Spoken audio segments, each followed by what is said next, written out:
Good morning. Good morning. We I made want it. to. We It's did. been a couple of weeks. It has. We had tried to. We had tried to kind of keep things moving, and of course, um, everything just kept getting in the way of that, and that's Yeah. sort of the way of things. So, but I want to take a moment before we go any further and say out loud on the record that I love that shirt. Thank you. I love this shirt too. And it was $8 because I'm from the Midwest and it's very important that if you get something cheap, you state that. So is that true all the way as far south as Kansas? I actually Oh, don't even hell think yeah. of I don't think of Kansas as being a part of the Midwest. I hope you'll I, forgive me, right? it's all right. Like there is a Midwest that the rest of the country thinks exists. And then there's the Midwest that those of us that are in the actual flyover states think exist. Right. And we think we're the real Midwest. Right. We don't even yeah, that's so funny. Like we don't even give you enough credit to be a No. part of the Midwest. No, everybody's just like, well, you're not the West. I guess you're the Plains. I Does I anybody think of go there? I think of Kansas as being a part of the West, and I don't regard it as the West. I regard those that area as the frontier states, Yeah. right? So like, because I feel like the context in which the formal government and like the formal statehood exists is very much that of the American frontier, more so than like Wisconsin and Illinois, like Yeah. those Louisiana Purchase states. They're a little different. They kind of have a longer history and much more like they have immigrant communities, right? So like Mhm. that sort of differentiates those areas from like what would be the proper geographical Midwest, right? Yeah. Mhm. So, but Well, anyway, like if you look at what was that book called? 11, was it called American Nations? Maybe.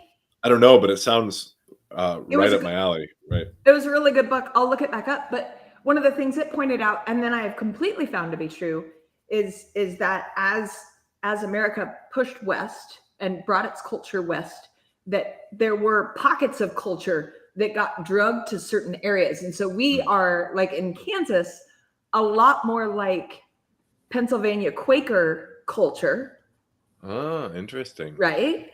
And we have a huge like German Russian immigrant, like there are towns that are German speaking here, right? Mm. So like that's Wow. so we kind of have like that sort of cultural influence, whereas Illinois has more like Connecticut cultural influence. And so anyways, it's a great book. I'll find the title, we'll put it in the show notes.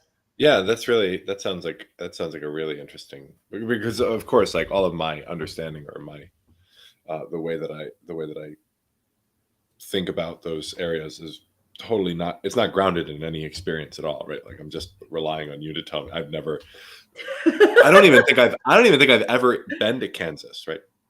So Well, you will be. I will be, yeah, and that's coming up in 2 2 weeks. weeks. 2 weeks. Yeah. Yeah. And so I'll be headed so I'm gonna end up going up to Minneapolis to meet up with Nathan, and I'm gonna drop some stuff off, and we're gonna get me kitted out because I still haven't been in a suit of armor yet. So that's gonna be something. Are you And borrowing armor? I am. I I am. had no So idea. I'm so excited. Yay! I am not prepared for this at all. Like I don't, what. I suppose I can go on a jog with a weighted vest a few times a week for the next several weeks. I don't know. That You're might pretty help. fit. You'll be okay. Yeah, I mean, I don't know. It's a brand new set of armor, or not brand new, but it'll be new to my body, and as we talked about last Monday when we had a chat, even though we didn't record, we talked about like horses going lame a few days into training, right? Yeah. So, and like why? Because you're teaching them to move in ways that they're not used to moving. And so Mhm.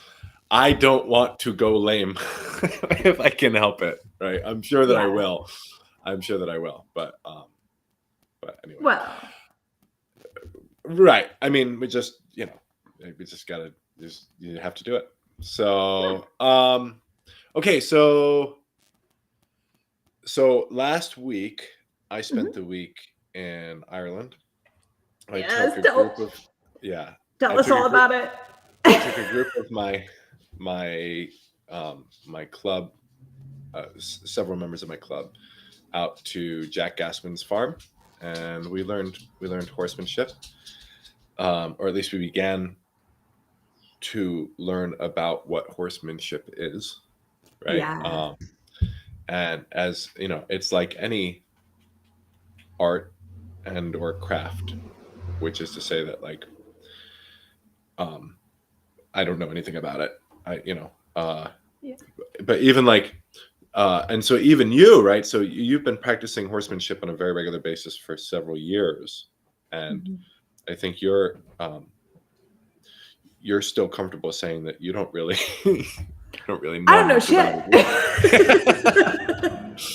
Right. Like, yes. So I have reached the point in the study of the art where I'm finally getting to understand the notes I was given day one. Yeah. That's where I'm at. Which reminds me, and I think we had talked about this. I think we talked about this a bunch of times, but I'm just going to repeat it every chance I get. Right, talking about the arm bar, right? Like I was talking with Dustin about the arm bar, and it's like I learned this brand new detail, and it's a total game changer for me. And then it's like, what's the detail? And it's like literally word for word the first thing that you are told about arm bars, right?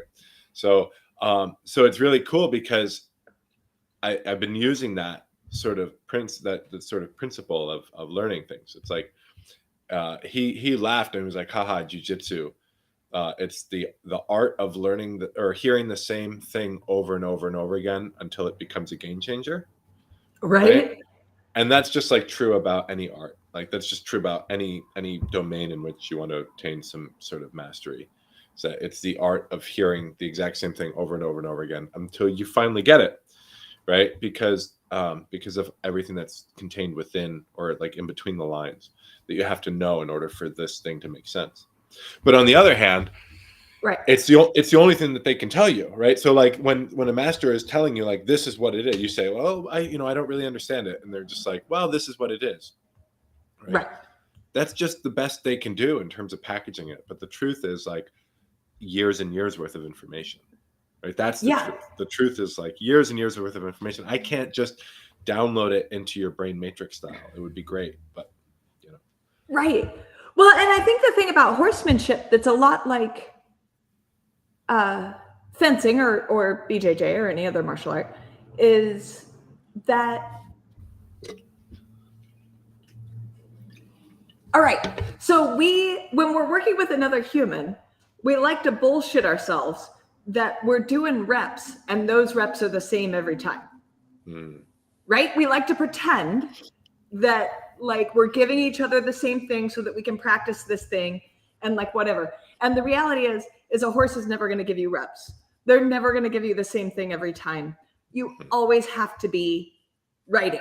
Like you can't ever just be like, okay, my horse is going to make sure the drill works out for me today. So I can kind of like, phone it in and look like I'm having success, which a training partner will totally do for you because they want you to have success.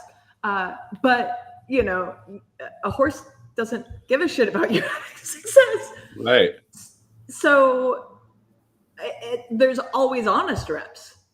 In that every single time it's different. So yeah, anyways. That's a really interesting. Like you could go down a whole road about the sort of the sort of psychological game that's being played between two training partners who are like engaged in a drill or whatever, and like the way that we are compelled to behave try and create some sort of success, and how that's often a very different, like qualitatively different experience from actually achieving success, and how to create, you know, um, and that's like one of the reasons that games are important, right? Because a training game sort of creates conditions where a person is, more interested in behaving in a way that is closer to, like, whatever natural, you know what I mean, like whatever closer, it's a closer approximation to what it is that we're training for, or whatever. But yeah, so in a sense, all training on horseback is a sort of game, right? So like we're in a, like if we're training, is that we're playing this game with the horse almost. Yeah. And that's interest. That would be an interesting road to take further. Yeah, I think so. Well, I know, like, one thing that we do at my barn, that my coach talks about all the time, is like, she won't have us trot around the arena for a half hour as a warm up, because to her, if the horse has no purpose, because you have no purpose, they have no shot at learning anything or getting better. There has to be a reason that you're doing a thing that is a clear enough goal for your brain and for your horse's brain. Like, putting in the hours is not a goal. Right. Speak a little bit more about that, because one of the things that we spend a lot of time with in the barn with Alessia and Jack is this sort of idea that the horsemanship that we were practicing is radically different from the horsemanship, like a post-industrial classical horsemanship, right? For sure. So horsemanship of the 19th and early 20th century, where we almost, and I don't want to disparage, right? It's just a system where and really what I'm talking about is like a basic conception of the system at its most foundational level, right? So like obviously at the highest level, everybody kind of understands everything because you've got so much experience, right? Whatever. Yeah. But sort of like the basic premise of our horsemanship, the horsemanship of Tom Dorrance and Bill Dorrance and Ray Hunt, through Buck Brenneman, etc., is this idea that that you're working with your horse on a team, right? So it's not the horse is not a machine on which you can press buttons to achieve sort of results, right? And that instead your horse is closer to some other individual alongside whom you're working. And so tell me a little bit more about this idea that we're trying to create goals, right, in a way that the horse can perceive as like our goal, the thing that we as a team are looking to achieve. Yeah. Well, for instance, like one of the things we try to do, right, is to get good collection and good turns on the on the back feet, so that their front feet are moving, for like a whole lot of horse reasons that are beyond our podcast. But it's just something we work on. And like I could just like ride around the arena and like ask for that, right? And sometimes I do. But one thing, for instance, I'll try to do where I have a lot better success is we have these very tall cones that you can use to like plot out different courses or whatever you're doing. So these very tall like traffic cones. And so I will ride Kita up to the cone so that I can grab the cone and I pick it up and put it on my foot.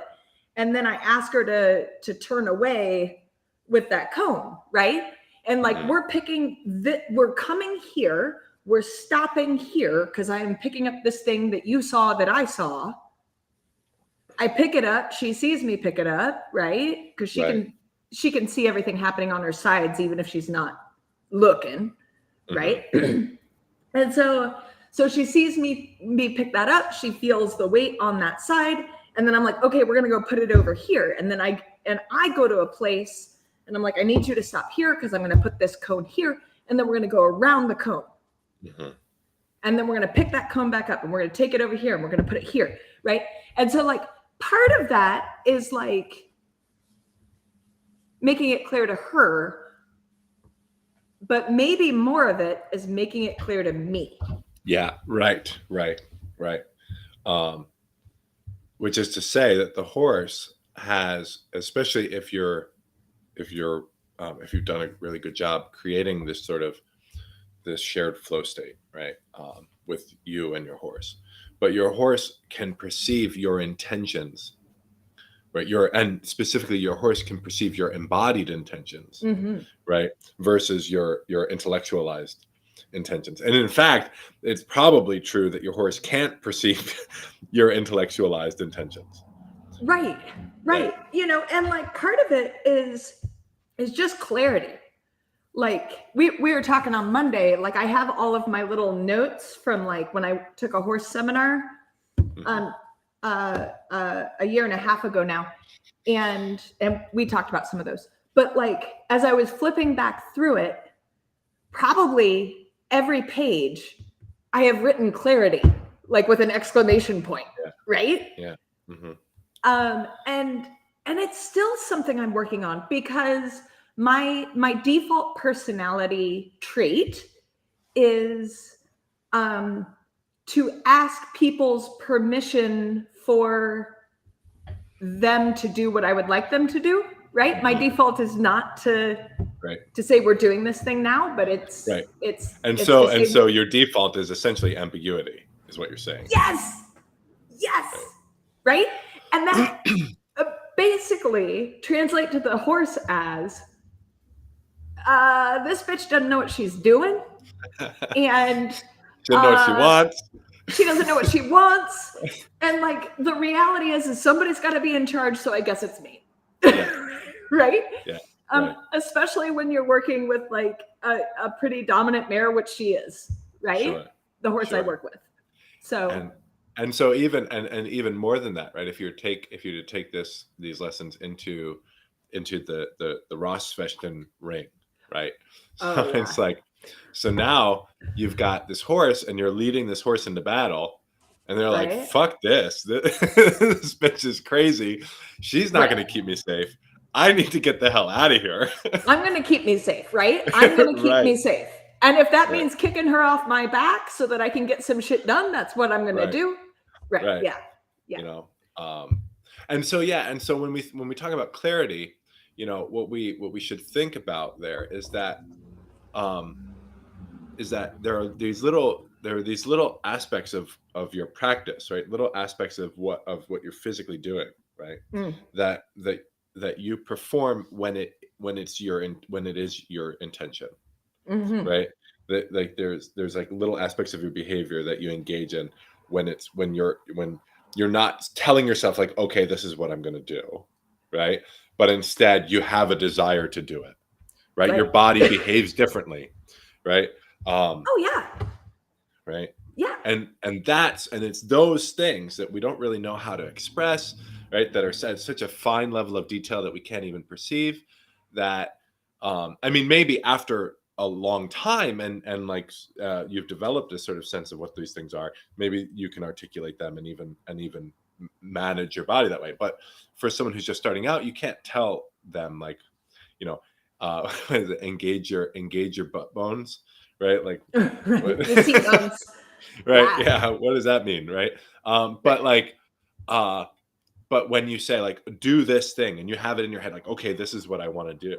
and then you're like looking over at the cone, and what happens is you turn your shoulders and you turn your whole body, and you're engaging your seat bones, right? Like that's how that works, right? Yes. And so it's those little things that the horse is able to perceive, and it's, you know, it's sort of, it reminds me of fencing, right? This is, I guess, theoretically a fencing podcast, right? Is it? I don't think it is. But no, but let's think about fencing for a second, right? It's like if you're attempting to work in this, right? Right. You're attempting to compel your opponent to take a strong defensive angle on your blade, right? Because you're threatening some sort of cut, and it's within that instance of motion that you're going to begin to chase into some new opening, right? So if you don't ever have the intention of completing the action, should your opponent not perform the appropriate response, then you're never actually going to compel them to perform the appropriate response. Right. Okay? Right. And so like, and even further down that road, right? It's like, yeah, we go ahead. Keep going. I was looking to see if I had my book next to me, and I don't, but that's okay. Okay. So even further down that road, right? So you can, you know, some schools regard it as like, some schools of fencing regard it as like putting your opponent into obedience, right? You can be exceedingly assertive, right? You can be exceedingly assertive, and maybe your feints are so slight that you know, your feints are so slight that maybe to the naked eye it doesn't look like you have that intention at all, right? Because you've compelled your opponent to behave that way, right? So you can, just because you cut the action off much quicker, much sooner, and maybe it doesn't manifest physically the way that you might expect it would need to compel your opponent to move. It might be enough because you have that intention, and so like those intentions matter. The difference is the difference in behaving with intention versus behaving without intention is so deeply physiological and not in a way that we might expect it need to be. Right. Okay. So yeah, fencing, right? So Jake Norwood, I don't know when this was, years ago, gave a class. I took it at Sword Squatch, but I know he gave it other places, on, like, what did he call it? Will, your bubble of intention? I don't remember what he called it. Something like that, right? And that's what this class was about. And so what he was talking about is being able to project your intention or your will or your energy. Like, it's so hard to talk about without sounding like a fucking hippie, but like projecting yourself into a space to force somebody to do something. And like part of that can be like how you're bound you can envision this bubble of influence. I think it was influence, bubble of influence. But also you could just project it. And so like I took this class, I was excited to take it. And he was like, you know, talking about it, like his kind of idea in the beginning of the class. And then he's like, oh, Jess, hop out, face me. Right. And so we're facing each other across 12 foot or whatever, like we can't hit each other. And he was like, okay, hey, let's maybe bind. And I was like, okay. And we both take Von Tog, and he takes Von Tog in this way that like he puffs, you know? And I did a little step back. And he was like, that's it. And he chose me because he knew I would, because he knows my fencing style is I'm not going to let that bubble touch me. Right. Yeah. Right. So it isn't that I was scared by him or whatever, like, you know, or that I was making a poor choice fencing wise, but it's that demonstration of,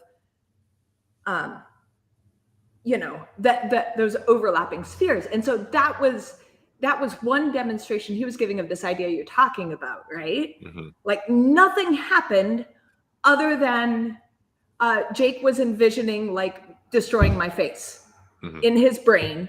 Right. Whatever. Yeah. However, he was sort of whatever he was using as a way to sort of form his intention. Right. Yeah. But it had to be something real.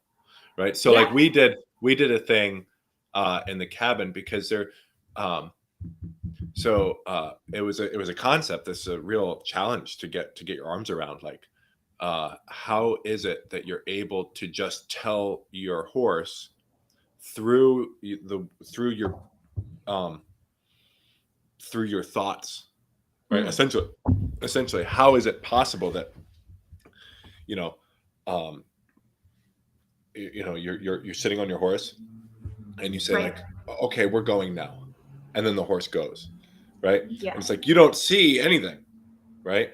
And our science-minded friends might be like, well, you don't see anything, but really what she's doing, right? And I'm talking about Alessia, right, who's demonstrating this. So really what she's doing is she's like putting a little bit of pressure in her stirrups or on her knees or just she's sitting forward or whatever it is that's causing the horse to do it. And maybe that's true. Like, and in fact, it's most certainly true that something is something is happening. Some like real world phenomena is happening. But if she's not saying this is what I'm doing, if she's just saying these are my intentions, right, and she's not saying, okay, I need to in order to communicate my intentions, I have to squeeze my legs or sit forward or whatever. Like if she's not saying those things, she's just saying these are my intentions, and the horse is picking up on that. Well, then for me, that's enough, right? For me, that's what it takes. It's intention and it's magic, yes. And like, yeah, you say like Right? it's hard to have this conversation without sounding like a weird hippie person who's like talking about energy, but like in the real world, that's what it takes. Right. And like Nan, my horse coach, like is constantly demoing to me, this is what I need you to do. And I can't get there yet. Right. And by which I mean, like if we're doing groundwork, so I'm not riding the horse is free in this case in a round pen. So it's like 20 meters across and whatever. For me to communicate to my horse, I need you to walk. I end up getting, I don't know, maybe 2 meters from her, right?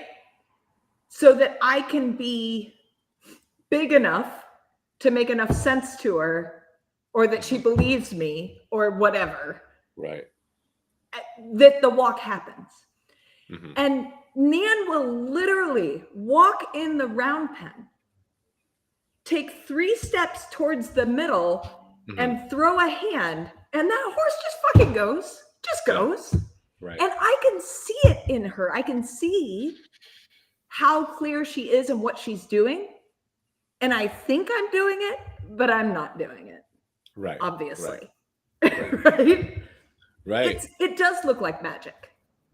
And the thing that we have to wonder is like, well, so I'll share this experience that I had when I was, and I've already talked to you about this, but I think it's worth bringing up on the podcast. So like, I was hooking on, right? So I was getting, which, talk about magic. Like that's the most magical experience in the world to me, period, full stop. So I was hooking on and I would get the horse's attention. So I'd get their ears turned in and I would get them to give me an ask. And then I would try and get it. I would see that ask and be like, okay. And I would try and like grab it, but as delicately and as essentially as timidly as possible. Right. And so what ended up happening is the horse would stop. So hooking on for the audience, right, is this idea that you begin in the center of a round pen and you just drive the horse in circles around the round pen. The beauty of the round pen is that if there are no corners for it to kind of get itself into, it always has a path to travel. And so it sort of naturally will continue its motion. So whether or not at the walk or at the trot or at the canter or whatever, And so you get the horse moving, but all the time throughout this process, the horse it begins by being focused on what it's doing, right? So in this case, the walk or the trot or the canter, but eventually its attention starts to shift towards you who are doing the driving in the middle. And so it begins by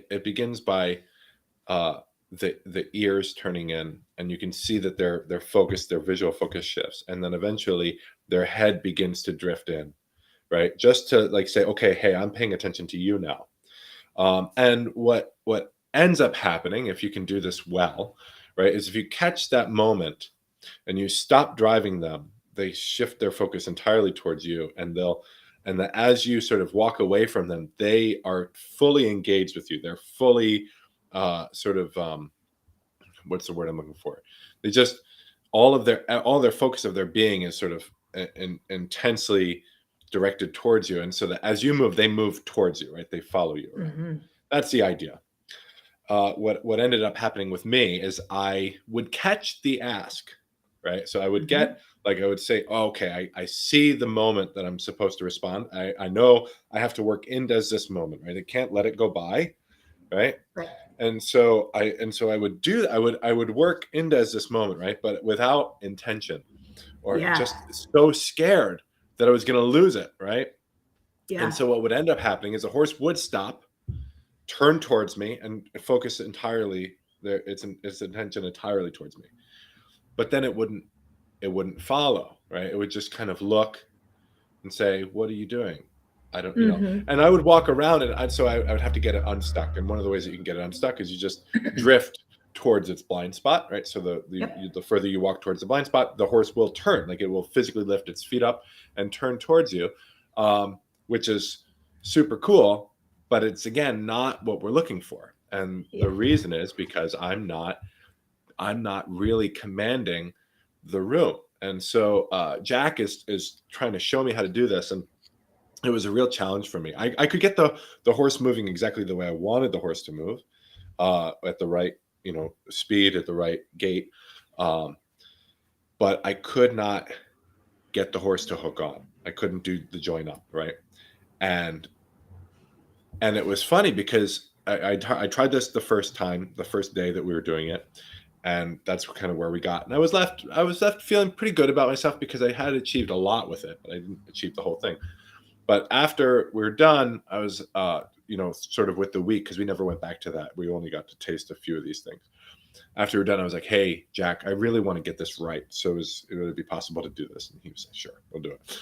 So Saturday morning, we woke up, and I immediately went out to get the horse, and we got started. And same process, same degree of accomplishment, and got stuck in the same part of the experience. And Jack said to me, what did he say? He said something about he's like, you're being too sort of apprehensive about this whole thing, right? And he was like, imagine if you were teaching a student the way that you're trying to compel this horse to follow you, right? And I was like, oh my God, right? Oh my God, I would never allow myself. I would never even hint at that sort of apprehension when I'm teaching a student, right? Right. And anyone who's taken a class with me knows that it's just not the way that I behave when I'm in the front of a classroom, right?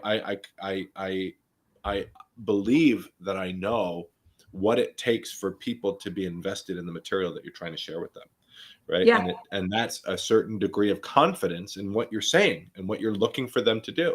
And if they come at you with I don't really understand, or I don't know, you can't be like, well, I don't really think you're kind of that would be terrible, right? And I've always known that.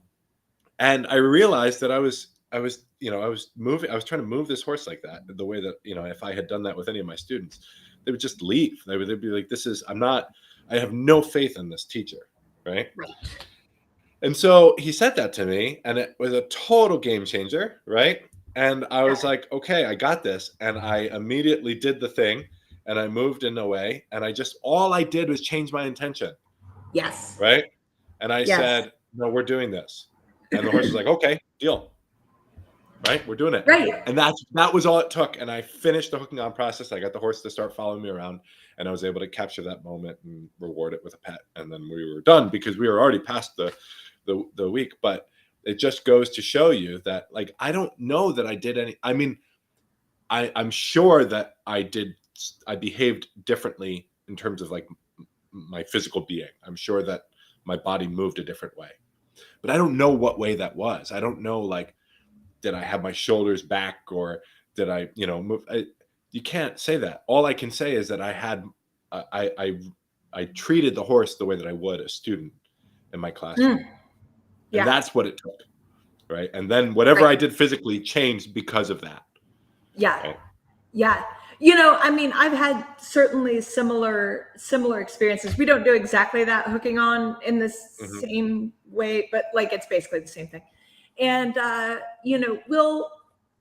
one thing that my coach has said to me was that I present my asks expecting a no. Right. And I mean, as far as my coach is concerned, that's what's in my way. Yeah. But I mean, I think that applies to the same thing, right? Like if you expect to tell a classroom, like, hey, we're going to do this warm-up drill, and you expect that classroom to go, no, thanks. Yeah. Right.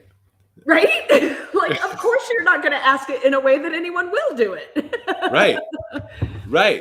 And you see this like a lot, because of the way that HEMA is sort of this like grassroots thing where people end up responsible for running classes before they have a sense of what it is that they're trying to achieve, or like have the confidence to be able to do it.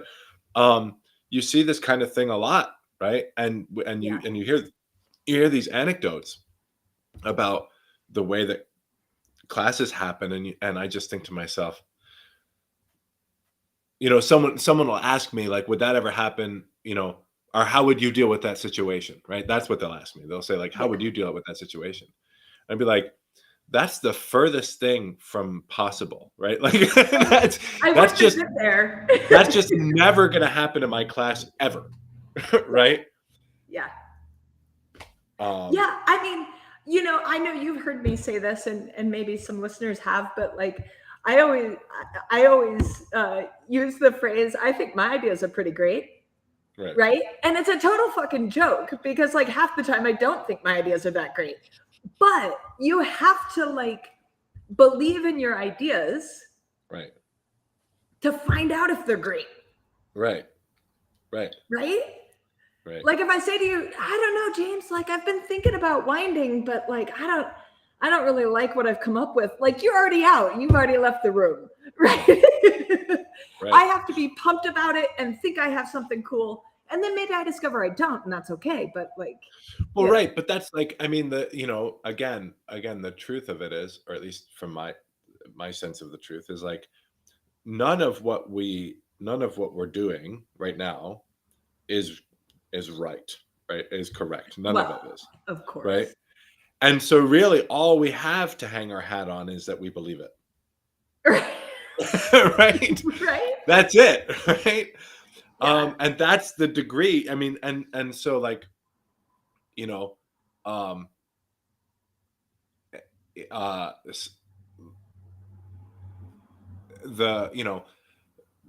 there's a sense in which, at least in these sort of pursuits, that, and this is kind of going back to the thing that we've been talking about over the course of the last few weeks, that mastery is really reaching a level where you kind of become comfortable saying, I know. Yeah. And not relying on some sort of external validation, right? Some sort of social recognition or whatever, to say like, yeah, right? Yeah. Which is great, and it's certainly probably something that we need to get to that place, right? Yeah. But well, go ahead. Well, it almost feels like what you're saying is by the time you've reached the place where you're worthy of that accolade, you don't need it anymore. Yeah. Right. Well, almost like tautologically. By definition, like that is like, if we're gonna say like, what's a master in HEMA? The person who doesn't give a shit about being a master anymore. Right. So yeah. Okay. So let's. So we did have. I mean, we did 40 minutes on like not what we said we were going to talk about. Yeah. So that let's feels on point. Completely on brand. Well, and not only that, but like just as you were saying that, I was like, oh, and I'm reminded of this thing that I saw recently on Facebook that had something to do with something totally different. I was like, I'm just gonna stop. We're gonna stop here. We're gonna get to where we wanted, or at least we're gonna set foot along the path to where we wanted to go today. And so where was that? Stillness. The idea of stillness and finding stillness. And so like what got us kind of thinking about it was an article, I'll post the link in the show notes, by Stephen Jenkinson, who I've mentioned on this podcast because I read a lot of his books and a lot of his works, and sometimes thinks he has interesting things to say. And he was talking about stillness and kind of in like the going away to a monastery sort of sense, right? A monastic stillness. And it reminded me of our conversations about masters going up the mountain and finding isolation and that sort of thing. But I think what struck me is he was kind of discussing it from a perspective, at least what I took, of finding himself in enforced stillness because of the pandemic, right? So like his book tours he was supposed to be doing, and he has a musical act, and that tour got shut down. Everything got shut down. So in a way we all experienced that, and we're coming out of it in fits and starts. And I think that's kind of what he was talking about. Like he thought for a minute he could own that stillness and be badass at it, right? And he found no, it was no good for him. So I don't know. Like I think a lot of us found similar things. Yeah. Sure. I think that it would be useful to maybe clearly identify what stillness means, right? What stillness maybe means in this context, or like what stillness might mean for us more generally, right? So like, how would you, what is this? What is the stillness? How do you own it? Right? Yeah. Oh man, my brain goes so many places with that. Well, I think, okay, at a base level, I think we can start here, is most of us are ruled by daily habits and weekly habits and monthly habits, right? That it's 6 a.m. and my alarm's going to go off so that I can set these things into motion. And then those things keep rolling. And then I just got to keep up, right? Yeah. Is the way my day frequently feels. And so I think on a base level, stillness is stepping outside of that life is rolling, keep up, right? To instead go, nothing happens unless I do it. Right. Talking about intention, right?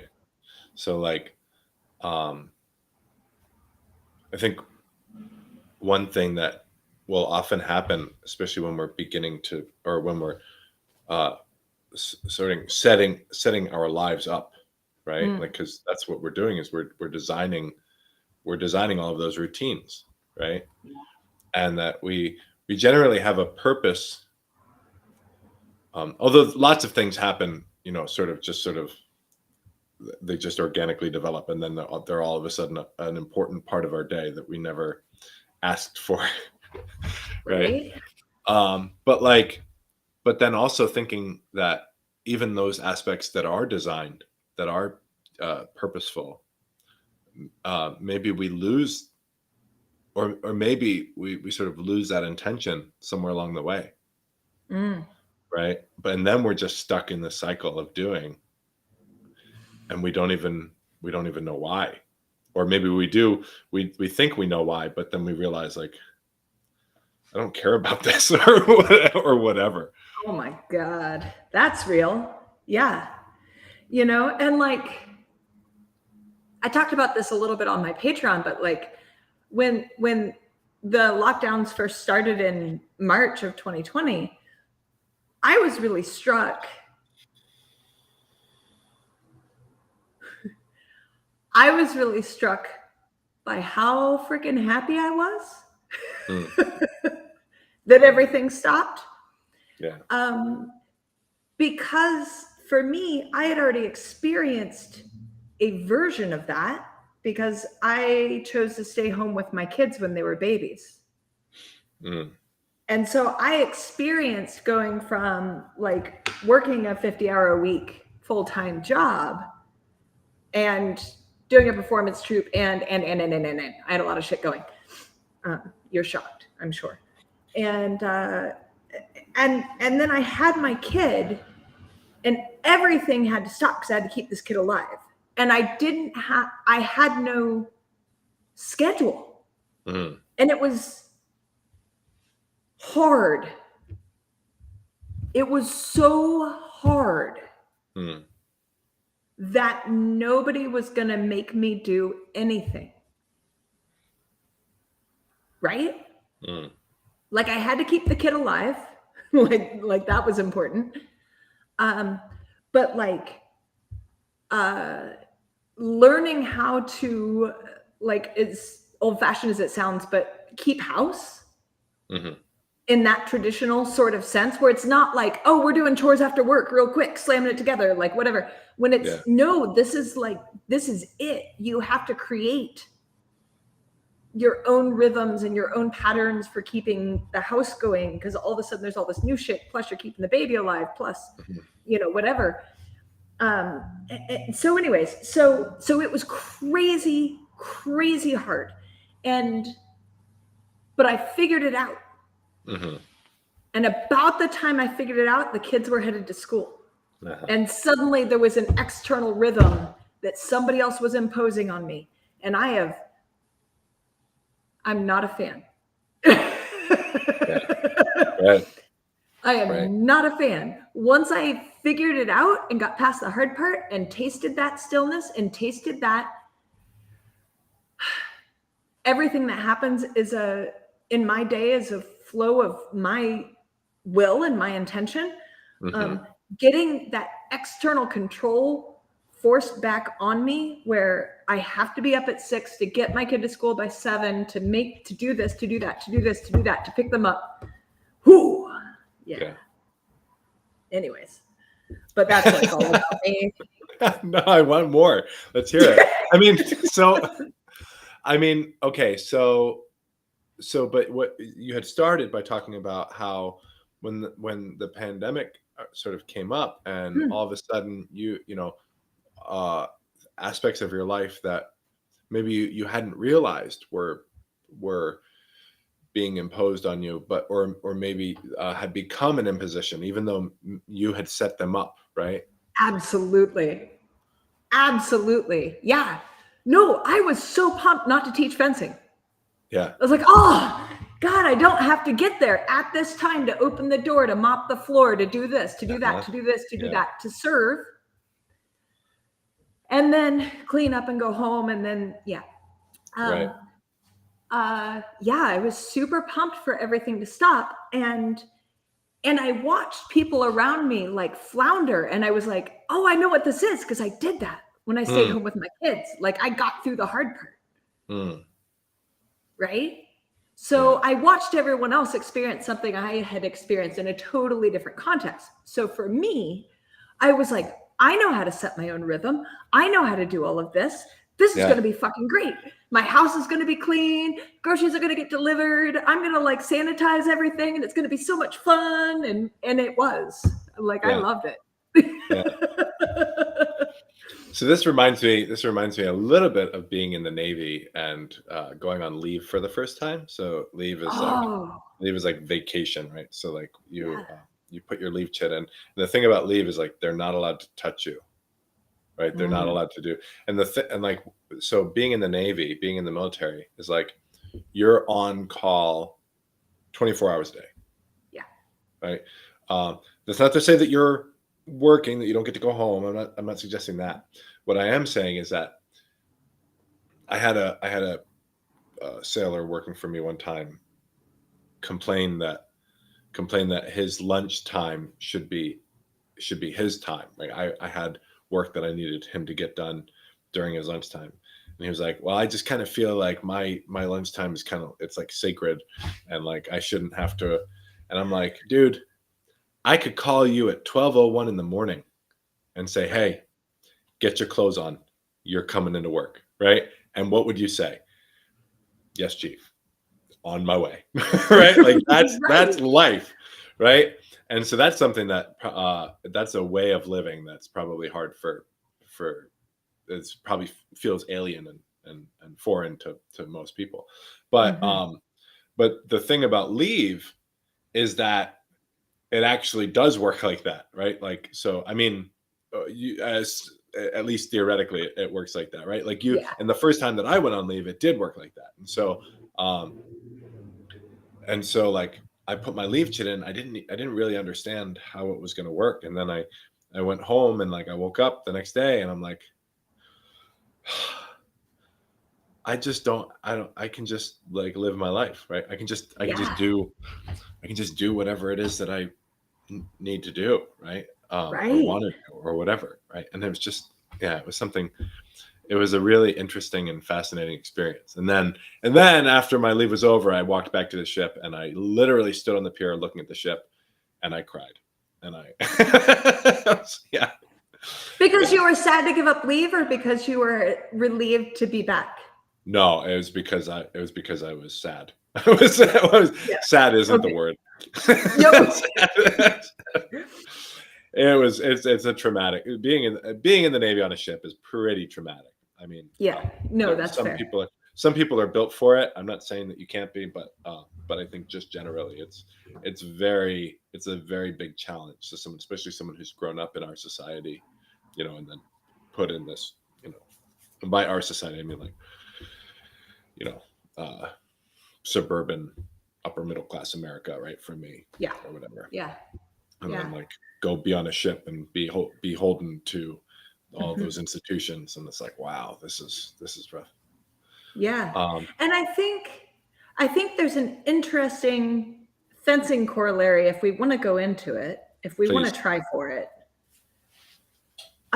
When I was thinking about this topic, stillness, what came to me was the verse in gloss about Sprechfenster. And that you should stand freely, right? And see what he does, right? And there's a million ways we can interpret what that's trying to say physically, like what that looks like, but I don't think that's interesting for our conversation. Right. I think what's interesting is that idea of, in all the other fencing exchanges described, there is vor and there is knock and there is zufechten, and somebody is coming in and setting something in motion, right? And that from that inherently will fall a series of events that are changeable and whatever. But if a fencing exchange doesn't occur, there was never zufechten, right? So this is there. And Sprechfenster is like, take yourself outside that. Get quiet. Don't try to force a series. Right. Just see. So that's something that occurred to me is that's a way we could we could think about, other kinds of fencing plays or whatever we want to say. The other plays are more of like it's 6 o'clock and everything's going to get set in motion and it's going to go, right? Right. I think that's a great way. I think that's a great way of thinking about that. So I tend to think about Sprechfenster, so like as you say, there are a bunch of ways that we can think about what's happening physically, or like what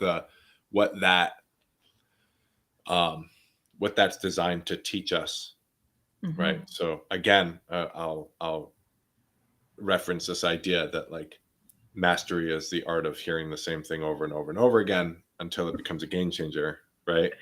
So so we can say, oh, I finally get it, and then 2 weeks later it's like, oh, I finally get it. Right.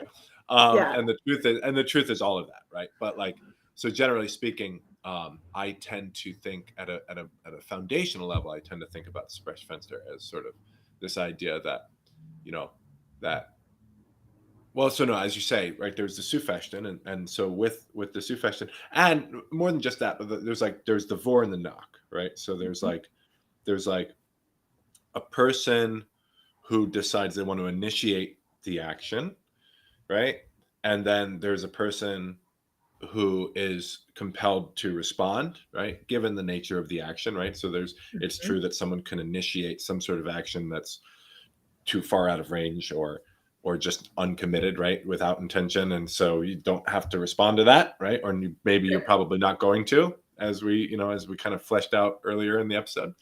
But like, so there are those things, right? And then what I tell my students all the time is that the goal of all motion, is to either put yourself in a position where you've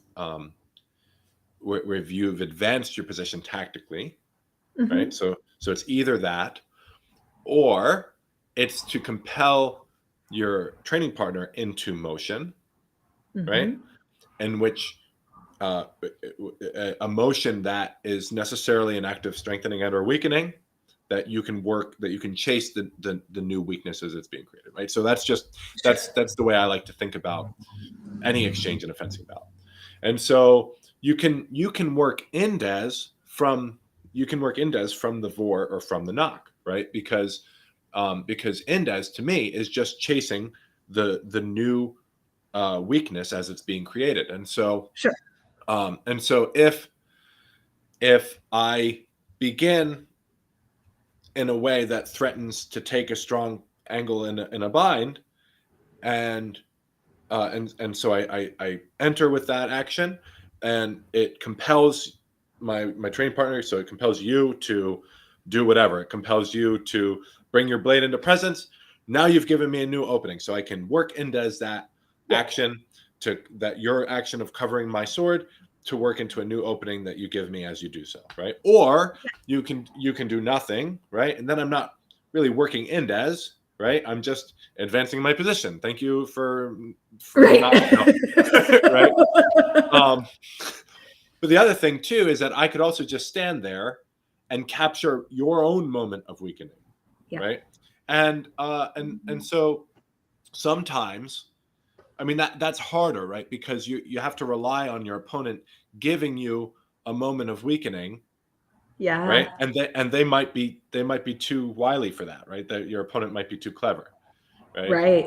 So initially, and when I'm fencing a new student, or I'm fencing someone whom I haven't fenced before, I'll generally start by well, I'll start with Sprechfenster, but that's a different story. But we'll say I start working from the knock. I start looking for moments in which I can work, right? Moments of weakening on my opponent's part, assuming that they're going to give them to me, right? Because often they just will. That's something that you have to learn. You have to learn how to strengthen as you enter, and if you don't learn that, you will probably create a lot of moments of indes in which I can work, right? Moments of weakening in which I can work. So that's sort of how you can capture this motion either by compelling the action or by responding to your opponent bringing themselves into a relevant distance that where where their weakening becomes a vulnerability. Right. So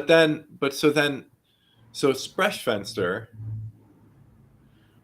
Sprechfenster is interesting. I often think of Sprechfenster as sort of a way in which you can maintain a strong position sort of as all of your opponent's actions, right? So like Sure. as I have my, I bring my sword into presence and I can walk into a measure and I can rely on my proportionately smaller action to shut down any opening that you attempt to exploit, and potentially work into as some weakening that you're creating for me, right? So that's sort of the way I think about Sprechfenster. It's interesting because it's kind of like you're just only ever working indes, right? So from my perspective, like when I think of Sprechfenster, it's not that I'm in the knock looking for a moment in which I can work indes, right? But I'm also not in the vor, right? It's this kind of like when you're in Sprechfenster, it's almost as though you're just in this moment, right? In this indes, right? Like and you're covering all of, and you're just sort of tethered. So it's really interesting that you connected that to this idea of stillness. Yeah. Right? Because stillness in this sense, or at least from my perspective, stillness doesn't mean doing nothing. Right. Right? Like that was a long way. That was a long road to take to get to this idea that stillness doesn't mean doing nothing. No, it means doing a lot quietly. Yeah. Right. And like, and I mean, I don't even know who I'm quoting here. I feel like it's horse related, but maybe that's just because we've been talking about horses so much lately. But yeah, just like that idea of you got to get quiet so you can get busy. Yeah, I'm quoting some horse person with that. Yeah, but I know I am, but I'm not sure which one. Somebody from the frontier states. Yeah, someone from that part of the Midwest that most of us don't really consider the Midwest. Yeah, but I mean that's it. So you got to get quiet so you can get busy. Yeah, and we can, it's interesting that a lot of meditative practice, a lot of stillness practice, right? That we tend to think of as I guess most Americans think of as being an Eastern philosophy. I mean, it's not. Well, right. No. Right. What a bizarre. Well, I mean, we could spend a whole like 10 episodes just on talking about how we came to this wild sense of what practices belong to what cultures or whatever. Yeah, it's really a problem, isn't it? I mean, it's something that we could probably all stand to learn a little bit about. Right. Maybe it might help just our lives. Yeah, for sure. But certainly there's lots of ways that you could practice finding stillness, and finding that quiet spot. And when you're looking at the gloss of Sprechfenster, a lot of people, for some reason, only read the part about set your left foot forward and stand there, right? But there's also the part about every Oberhau and Unterhau should come through this. So there's an idea that potentially, I mean, it's easiest to think about it as a Zorn, right? But that when I throw that Oberhau, Zornhau, whatever it is, there should be that moment of stillness Mm. right? And is that moment of stillness where you are feeling Indes? Yes, Yeah. right. And so in that way, to tie back to what you're saying, even the standing there version of Sprechfenster should not be just standing there. And Right. because if it is, I'm going to shill how your hands and you're Right. going to have a bad day. Right. For sure. For sure. So I'm reminded of the polyvagal stuff that we brought up very early in our podcast, right? And Yeah. so what the first chart that you ever shared with me, the first sort of like, what, it wasn't a Venn diagram, it was sort of like this sort of box chart or something, Like where a it had all ladder. these, Yeah. yeah. And we were talking about the various aspects of it, and there was safe social, right? And Mm-hmm. then there was fight or flight, Mm-hmm. and then there was was it freeze or shutdown? I think, Yeah. Yeah. right. So some version of Mm-hmm. that, right? And then there was, and so play, right? Play connected safe social to fight or Fight, flight. flight, Mm-hmm. right? And then what connected fight or flight to freeze? Do you remember? What was it? That is stillness meditation. Well, so Like I those. thought I thought stillness was on the out. So Oh stillness no, I you're thought right. connected. Stillness was on the outside. Yeah. Yeah. So what was the? You're gonna pull it up. No, I think that is freeze. Okay, so it Shutdown was, and okay, fight got it. flight is And freeze. then freeze. Mhm. Yeah. Right. Yeah. And then So stillness is connecting shutdown and and safe. safe social, Yeah. right? And so I think that's interesting how we get there, even from this sort of polyvagal angle, Yeah. right? Right? Which is such a cool thing to play with. I mean, we're running up on time, but Hmm. I did finish a whole like 6-week yoga series to play with polyvagal states. Like Mm. that was the purpose of the yoga, was to drive you through Oh these. wow. Is this is the power yoga stuff that you kind of No, always end up? No, that's just no, no, that's that's just a somebody cool else. dude. He's just got fun, interesting things to say and ways to say them. Got it. Okay. Yeah. Brian Kest has a lot of fun ways to phrase things that I thoroughly enjoy and send you when I Yeah. can. Yeah, if you bring your shit into yoga, your yoga will be shit. Yeah, I like Yeah. that one a lot. I think he was no. I think he was also the one who said, like, if what we, was it him who said it, like, if the way that we conceive of mastery as dominance, if we conflate mastery and dominance, then we're forced into an activity where regression is the only Yeah, possible outcome, yeah, right?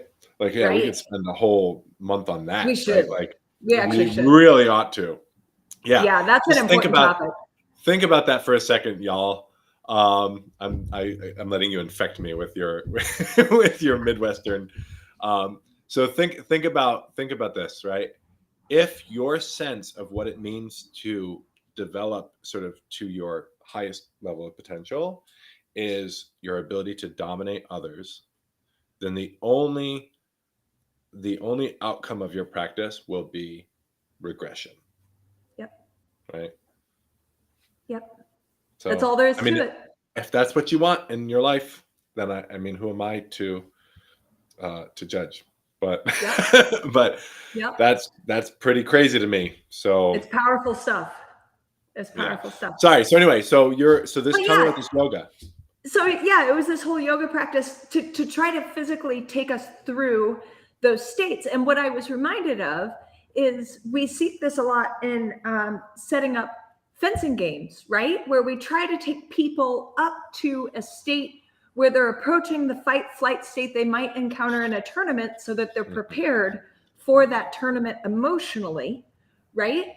But what we don't practice in fencing, which I think we should, I don't have an answer for this yet, but Mhm. I'm working on it, is how to get yourself back out. Mhm. And that's what this class was about. We're going to take it to where you feel a little bit out of control. You feel like keyed up, fight, flight. And then we're going to teach you techniques to get yourself back to safe Mm-hmm. and playful and all of these things. Mm-hmm. And so I found that practice fascinating and interesting and useful. And I did experience, I mean, I was there to experience it, so that helps. But I did Mm-hmm. experience like driving myself into a place where I felt uncomfortable. Mm-hmm. And so that was great, because that is certainly a challenge for me in competitive settings. I have a very hard time getting out of fight flight. Mm-hmm. If I can stay and play, I fence really good. Sure. I fence so good if I'm playing. But if I go into fight flight, I fence like shit. Mm.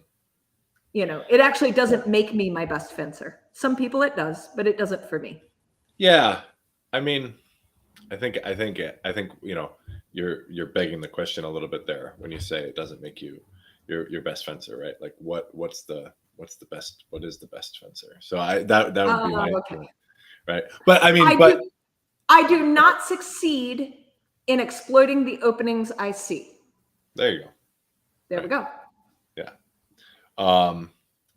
You know, and I often, well, so I'm gonna bite my tongue. Who knows? I'm sure that there are people out there who become the best version of themselves when they are in a sort of hyper competitive setting. I'm absolutely sure that that's true. They self-report that is true. Yeah, right, exactly. So lots of people in this world. It doesn't work for me that way. It's just a hard thing for me to wrap my arms around. But yeah. Okay, so what we're gonna we've got a couple things coming up in the next few weeks. Hopefully we're gonna get some more guests on. Jack and Alessia should be joining us at some point.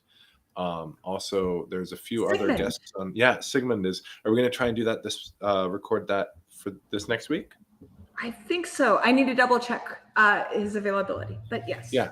Very soon. And then maybe we could record like a hanging out together in Kansas. Yeah, I think that would be. Should. I think we totally should do that. Okay. And so and then Kansas next week or 2 weeks, and awesome. It's great to see you as always. Yeah, good to see you as well. Thanks, everybody. Bye.